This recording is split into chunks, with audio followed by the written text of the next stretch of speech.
With question 4 of Prima Secunda, we now have reached the penultimate, second to last question of this treatise on the last end, and this has all been about happiness. It's all been about our final end, which is happiness, but more specifically, the vision of the divine essence. And Thomas has really zeroed in on different aspects of happiness because for good reason. I mean, this is what it's all about, right? This is why we were created, in order to achieve our final end, and everything that we do is moving towards that. And so, these are all long questions. Every single question in this treatise has 8 articles, and this one is no exception, of those things that are required for happiness. So now that we know that happiness is vision of the divine essence, Thomas says, what's required for us to actually achieve that? And the first article says whether delight is required for happiness. And what he's going to say here is basically delight comes along with happiness. You're not going to ever be happy without also experiencing delight. And so he said, in that way, because it's, I think he would say, concomitant with happiness, it is in that way required in that sense. Number 2, whether in happiness vision ranks before delight. And I'll just read this couple sentences here. He says, the philosopher discusses this question and leaves it unsolved, but if one considers the matter carefully, the operation of the intellect, which is vision, must needs rank before delight, for delight consists in a certain repose of the will. Now, that the will finds rest in anything can only be on account of the goodness of that thing in which it reposes. And so if it's reposing in something good, well, whatever that good is that one has, has a vision of, that's got to come first, and then the delight's going to come after that. Okay, whether comprehension is necessary for happiness. He says, since happiness consists in gaining the last end, those things that are required for happiness must be gathered from the way in which man is ordered to an end. Now, man is ordered to an intelligible end partly through his intellect and partly through his will.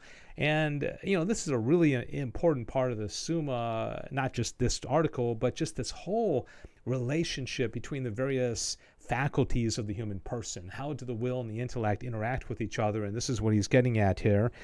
Through his intellect, insofar as a certain imperfect knowledge of the end pre-exists in the intellect.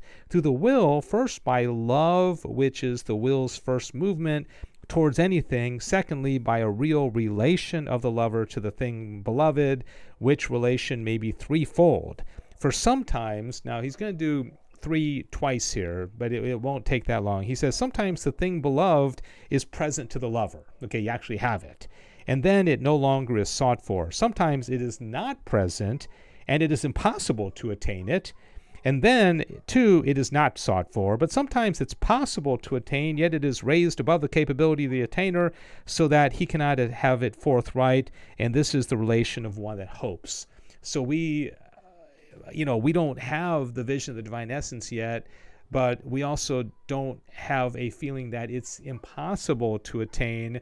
So therefore, we have hope that we can have it. Hope is a function of the will, whereas faith is a function of the intellect. So he's going to say, okay, this is the relation of one that hopes to that which he hopes for, and this relation alone causes a search for the end. Okay, that's what life is. It's a search for the end.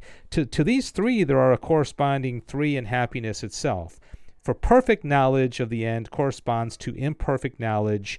Presence of the end corresponds to the relation of hope, but delight in the end, now present, results from love.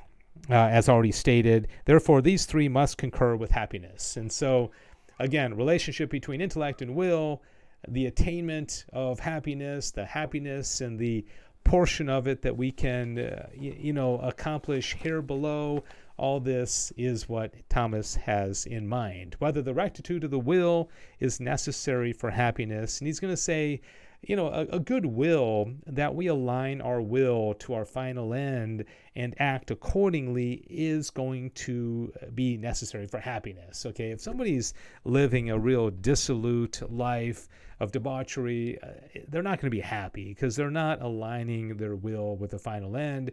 But he's also going to say that in heaven, the rectitude is going to be like automatic, because when we are united to God, we can't help but be, have love for him, rest in him, because nobody in heaven is ever going to turn away from God. Is the body necessary for man's happiness? He says happiness is twofold.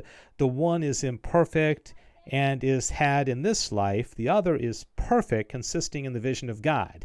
Now, it's evident that the body is necessary for happiness in this life. And he's going to say that it's necessary because we abstract phantasms, we come to know things through our senses. One of the beautiful common sense aspects of St. Thomas Aquinas' philosophy is that our body and our senses and our intellect work together to come to know things. Okay, we're not strict rationalists, we're not strict empiricists.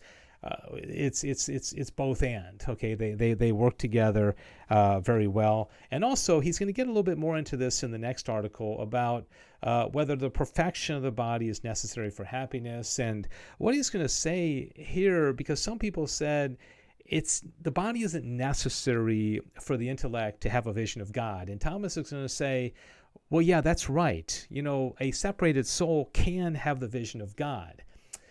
So the body isn't absolutely necessary for that. But he's also going to say, on the other hand, that a human person is a body-soul composite. So if the body and the soul are not together, it's not a fulfilled person. So even though the body isn't absolutely necessary for the intellect to have that vision of God, it's going to help. And also, an interesting lesson from the Summa is that in heaven, when you have the vision of the divine essence and your soul is filled with this vision, it's going to spill over into the body, and so the body will literally glow.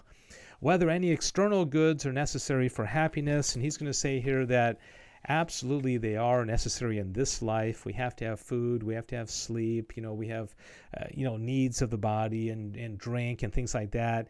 But that's called the animal body. The needs of the body are going to no longer be in effect in heaven. All right, you're not going to need to eat. You're not going to need to sleep. There isn't going to be sexual relations as we have it now.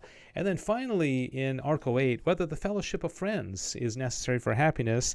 And he says, here on earth, friends are necessary. And he says, for the that he may do good to them, that he may delight in seeing them do good, and again that he may be helped by them in his good work. For in order that man may do well, whether in the works of the active life or in the contemplative life, he needs the fellowship of friends here below.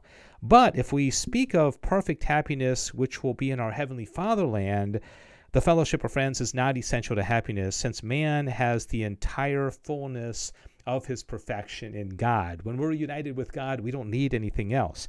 But the fellowship of friends conduces to the well-being of happiness. So what he's going to say is that even though we don't need friends in heaven, it's going to be nice to have them around, because we'll be sharing in this divine goodness with them. And so even from our standpoint here, you can kind of see where it'd be kind of cool when even if you're perfectly happy with God, to have that, to be able to share that with your friends. All right, that does it for question 4. 8 articles here in Prima Secunda. Tomorrow we'll get to the final question of this treatise on the last end. St. Thomas Aquinas, pray for us. God bless you.